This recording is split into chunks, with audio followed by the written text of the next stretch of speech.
नमस्कार, स्वागत है आपका के हरियाणा पे। मैं हूं आपके साथ रमेश जाखड़। लगातार चुनाव से अपडेट हम आपको करवा रहे हैं कि कौन से गांव में कौन सा प्रत्याशी जो है वो चुनावी मैदान में और किस सोच उम्मीद को लेकर के चुनावी मैदान में उतरा हुआ है। तो इसी कड़ी में आज हम आपको बालासर गाँव में ले चलते हैं और बालासर गाँव में आपको बता दें कि पूर्व सरपंच धर्मपाल थाकण के बेटे रवि थाकण जो हैं वो इस बार चुनावी मैदान में हैं। तो इनसे डिस्कशन करते हैं कि आखिर किस सोच को लेकर के और किन मुद्दों को लेकर के चुनावी मैदान में उतरे हैं।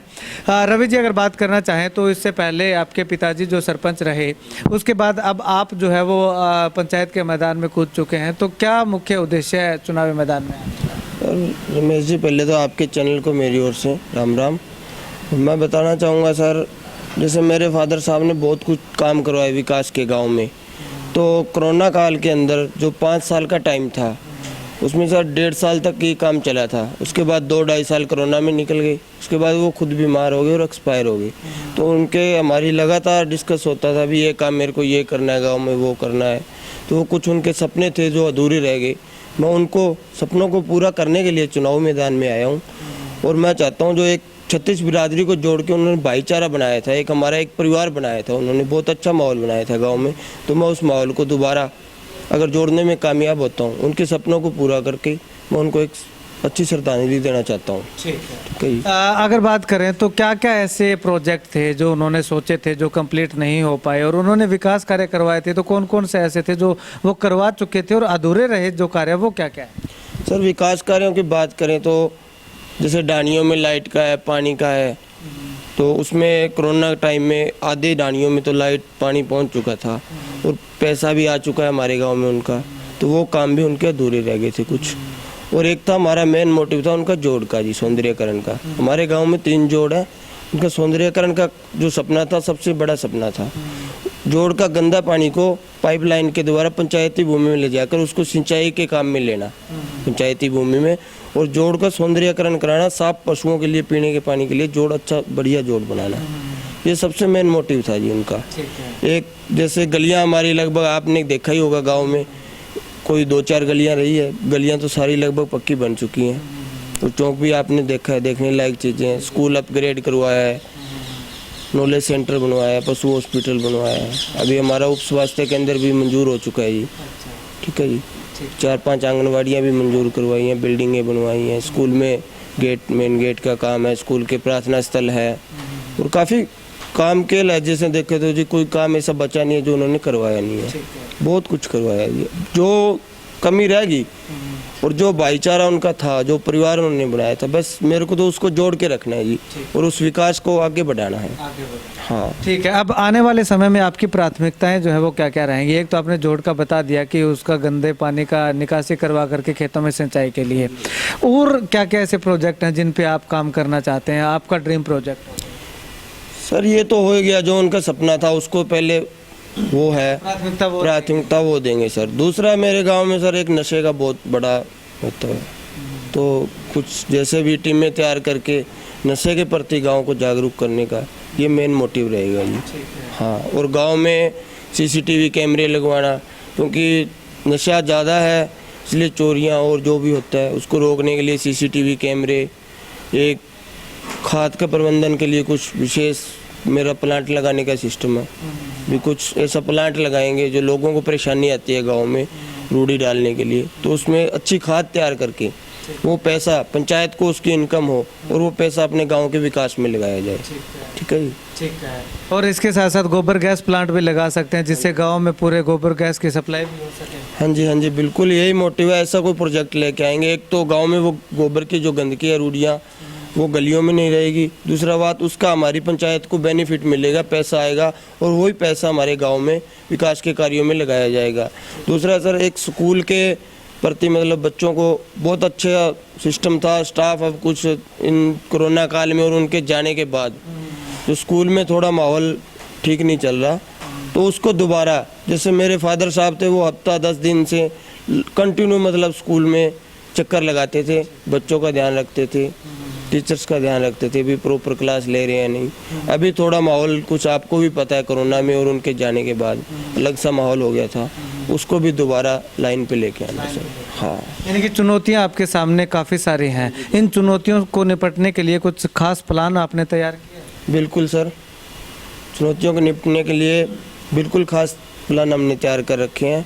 वो अभी हम कुछ कहना नहीं चाहते उनके बारे में, तो जब परमात्मा ने मौका दिया तो पूरा प्रॉपर तरीके से काम करेंगे। एक नई सोच, नई पीढ़ी के साथ, युवाओं को साथ जोड़ के एक अच्छी सोच के साथ काम करेंगे। आपके गांव की मैंने कवरेज भी की थी पीछे। यातायात की बहुत ज़्यादा, परिवहन के साधनों की बहुत ज़्यादा दिक्कत है। लड़कियां जो है वो उनको बसों पे लटक करके जाना पड़ता है। तो इस समस्या का समाधान मुझे लगता है कि बहुत ज़्यादा ज़रूरी है, जो लड़कियां कॉलेज पढ़ने के लिए जाती हैं। हाँ जी बिल्कुल सर, अभी वो गुलाबी बैन एक तो लग चुकी है, बस रोडवेज भी आ रही है। इसके लिए मंत्री जी से भी बात हुई थी, उन्होंने कहा था भी आपको देंगे, एक तो दे दी, और आगे भी इसके लिए बच्चों को जाने के लिए दिक्कत ना हो, परिवहन से बात करके वो भी सुविधा करेंगे।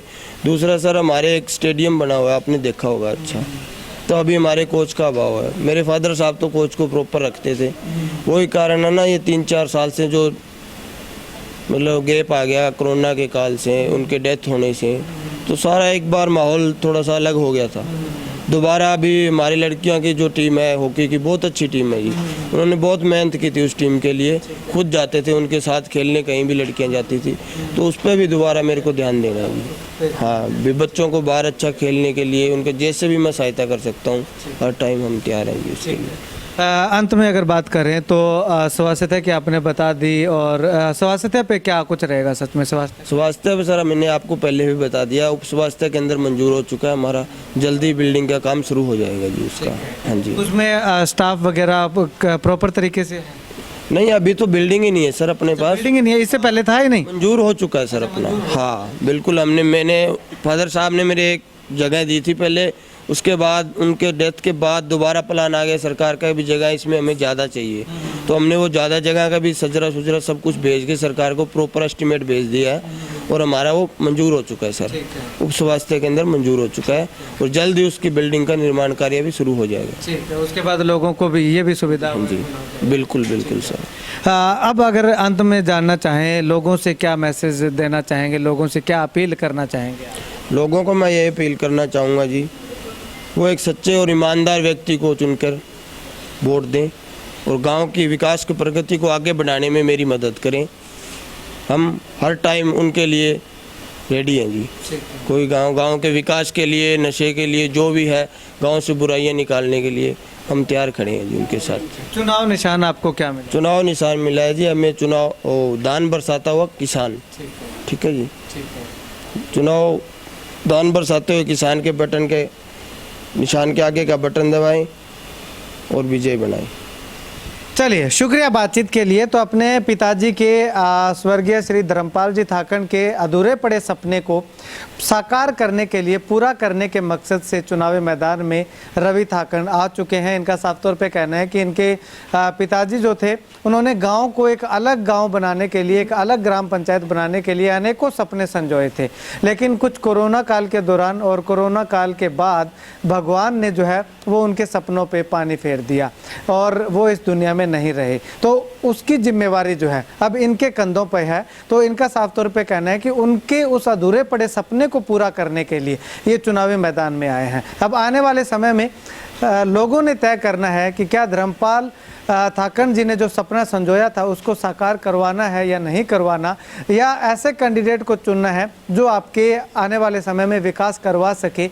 ऐसे कैंडिडेट को चुनिएगा, और वो कैंडिडेट कोई भी हो सकता है, लेकिन रवि थाकन का साफ तौर पे कहना है कि जिस प्रकार से इनके पिताजी ने विकास कार्य करवाए उसी तर्ज पे चलते हुए ये भी विकास करवाएंगे, और पूरे गांव को एक परिवार की तरह संजोकर उन्होंने रखा था, और उसी प्रयास पे लगातार ये काम करते रहेंगे कि गांव का भाईचारा खराब ना हो, सर्व समाज का सर्व साझा जो है वो काम हो सके, विकास हो सके, और एकता के सूत्र में गाँव को बांधने के साथ साथ जो है वो विकास के पथ पर गांव को अग्रसर किया जा सके। खैर, आने वाले समय में क्या कुछ नतीजा रहता है वो आने वाला वक्त बताएगा, बालासर गांव के लोगों ने तय करना है। लेकिन रवि थाकन का साफ तौर पे क्या मकसद है चुनाव लड़ने का वो हमने आपको बताया है। खैर, आप इस वीडियो को लेकर के क्या कुछ कहना चाहेंगे और गाँव में पहले हुए विकास कार्यों को लेकर के क्या कुछ आपकी राय है, कमेंट सेक्शन में कमेंट करके ज़रूर बताइएगा। कैमरा सहयोगी मुकेश गुदारा के साथ रमेश जाखड़ के हरियाणा।